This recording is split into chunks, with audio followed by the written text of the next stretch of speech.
Innocent est un rescapé qui habitait depuis 2 années maintenant au 4e étage de cet immeuble effondré.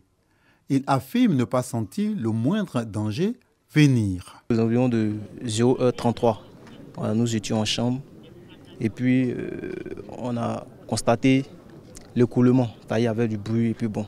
Donc je sors et bon, il fait noir. Donc mon premier réflexe c'est mon téléphone. J'arrive et je vois que l'immeuble est en train de s'effondrer. Moi j'étais au 4e. Si je sentais un danger venir, j'allais quitter l'immeuble. Résidant au 3e étage, la fille aînée du président de la Fondation, Fondation des artistes de Côte d'Ivoire, Edmond William, est jusque-là prise au piège.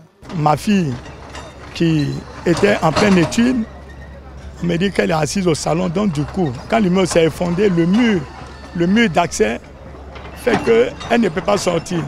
Donc jusqu'à la preuve du contraire, pendant près de 10 heures de temps, on est dessus. Le commandant du groupement des sapeurs-pompiers militaires fait un point de la situation. Nous étions aux alentours de 10 heures du matin.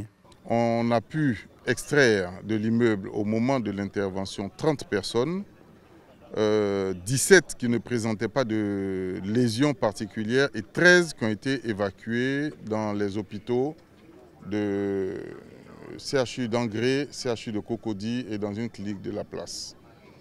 Les recherches ont continué parce qu'on nous signalait la présence de personnes dans les décombres. Donc on continue les recherches et nous avons pu, à l'heure où je vous parle, repérer 3 corps. 2 ont déjà été extraits, le 3e est en cours d'extraction, mais il serait fort possible qu'il y ait encore des corps sous les décombres. Informé de la situation, le ministre Bruno Koné déplore la situation et rappelle les règles en matière de construction. Ce que nous ressentons le plus, au-delà de la tristesse, c'est la colère. C'est la colère parce que, encore une fois, nous voulons que ce genre de situation n'arrive plus. Nous voulons arriver à 0 effondrement. Le recours obligatoire pour toutes les constructions au-delà de R+2 à un bureau de contrôle et de normalisation des risques ou à un ingénieur conseil. Et puis, bien entendu, nous assurons, dans la mesure de nos possibilités, le contrôle de tout cela. Nous avons, en 2021, effectué plus de 10 000 contrôles, là où la moyenne auparavant était inférieure à 2 000. Le dimanche 27 février dernier, c'était un immeuble de R+7 en construction à Trècheville qui faisait des victimes. 8 jours après, un autre drame à Angré 8e tranche, non loin de l'immeuble CGK. On note également 11 cas d'effondrement d'immeubles en 2011, dont ceux d'Anono dans la commune de Cocody et Yamoussoukro, la capitale politique ivoirienne.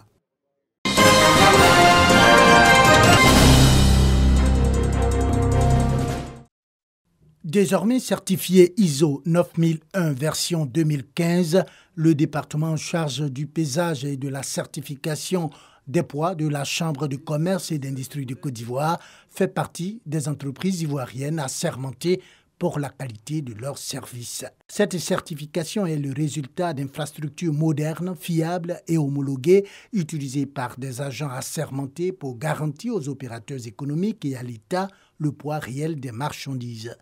Nous vous invitons donc à entretenir et maintenir votre système de management de la qualité dans l'amélioration continue des performances. Nous avons décidé que tous nos compartiments soient certifiés. Et cette fois-ci, c'était le tour de notre direction du paysage. Et aujourd'hui, le résultat que nous avons obtenu, après donc, j'allais dire, l'examen de SUS, en tout cas, a permis de nous noter et de nous accorder la certification dont nous en sommes très fiers. Le certificat sera soumis à des audits de surveillance annuelle et de renouvellement chaque 3 ans dans le cadre d'une réévaluation.